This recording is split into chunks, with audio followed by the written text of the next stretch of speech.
guys, so in this video we'll talk about the parts of a flower.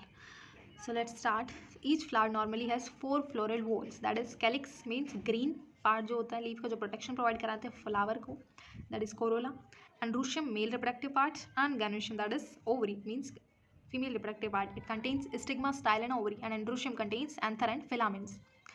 So first one is calyx. The calyx is the outermost whorl of the flower and the members are called sepals. So calyx के members को हम बोलते हैं sepals. Generally sepals are green, leaf-like and protect the flower in the bud stage. So जब bud होता है flower, so जब flower का बड होता है तो वो छोटा सा होता है और ग्रीन स्ट्रक्चर उसको ऐसे घेरे हुए होती है, तो हम उस टाइम पे कैलिक्स उसको प्रोटेक्शन प्रोवाइड कराता था. कैलिक्स में भी गैमोसिफेलिस, गैमो से हम क्या पढ़ते हैं, गैम मतलब गैमीट्स होते हैं, सो जुड़े हुए होते हैं, फ्यूजन होता है.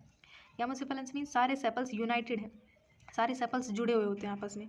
और पॉलीसिफेलस सेपल्स फ्री भी हो सकते हैं, मीन्स ऐसे खुले हुए भी हो सकते हैं. I will show you the picture. Then है कोरोला. सो कोरोला में कलरफुल लीव जो होती है फ्लावर की वो आती है. तो corolla is compose of petals. So corolla की एक पत्ते को हम बोलेंगे petals. Petals are usually brightly coloured to attract insects for pollination. So flowering plants में इंसेक्ट पॉलिनेशन भी होता है, एयर पॉलिनेशन भी होता है, वाटर पॉलिनेशन भी हो सकता है. तो इंसेक्ट्स तो क्यों आएंगे, तो इंसेक्ट्स को अट्रैक्ट करते हैं फ्लावर्स. जैसे कि कैलिक्स है, कोरोला में भी ऑल्सो यूनाइटेड. सो कोरोला भी ऐसे यूनाइटेड हो सकता है एंड फ्री भी हो सकता है. पेटल्स अगर यूनाइटेड है तो हम उनको बोल देंगे गैमोपेटलस, और अगर फ्री है तो हम उनको बोल देंगे polypetalous. The shape and color of corolla vary greatly in plants. Corolla में भी tubular, बेल शेप भी हो सकते हैं, फनल शेप भी हो सकते हैं और व्हील शेप भी हो सकते हैं. सो अलग अलग शेप के हो सकते हैं फ्लावर्स. बेल शेप होते हैं मीन्स उनमें पूरा फ्यूज्ड रहती हैं सारी पेटल्स, हम उनको बोलते हैं गैमोपेटलस. एंड जब फ्री रहते हैं तो हम उन्हें बोलेंगे पॉलीपेटलस.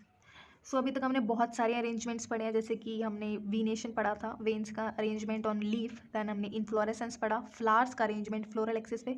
सो नेक्स्ट वन है एस्टिवेशन. इसमें हम पढ़ते हैं arrangement of petals on thalamus. Petals का अरेंजमेंट क्या है थैलेमस के ऊपर.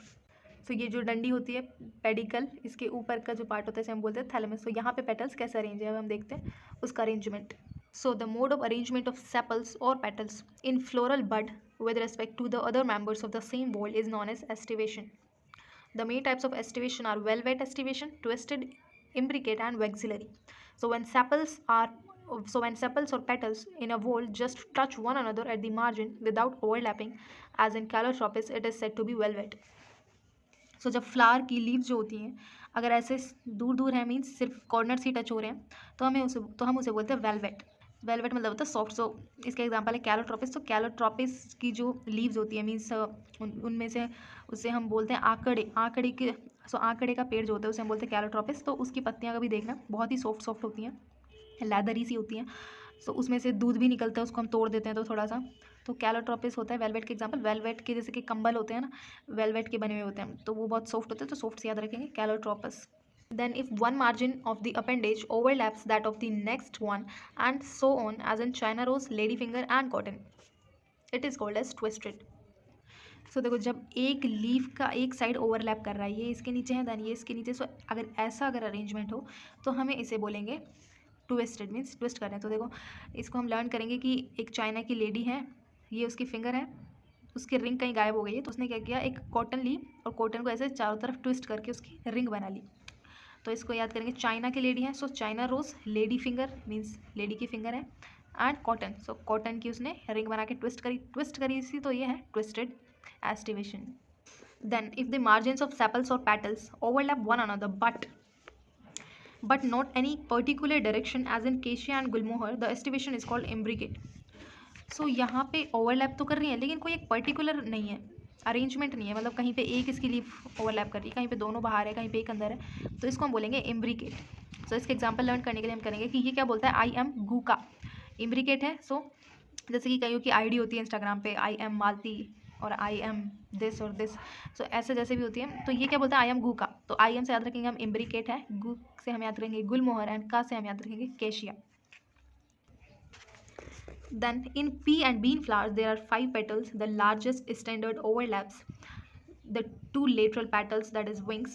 So देखो ये बहुत ही अलग तरह का एस्टिवेशन है, इसको देख के तुम्हारा बीपी बढ़ जाएगा. तो देखो बीपी से भी बहुत ट्रिक है, ये बी से मतलब बीन, पी मतलब पी. पी का मटर वाला प्लांट जो होता है, तो उनमें उनके फ्लावर्स में ऐसा एस्टिवेशन होता है। तो ये एक बड़ी लीफ होती है, उसको हम बोलते हैं स्टैंडर्ड, देन 2 ऐसे विंग्स प्रेजेंट होते हैं, एंड सबसे छोटा जो होता है हम उसको बोलते हैं कील। So this is called vexillary aestivation.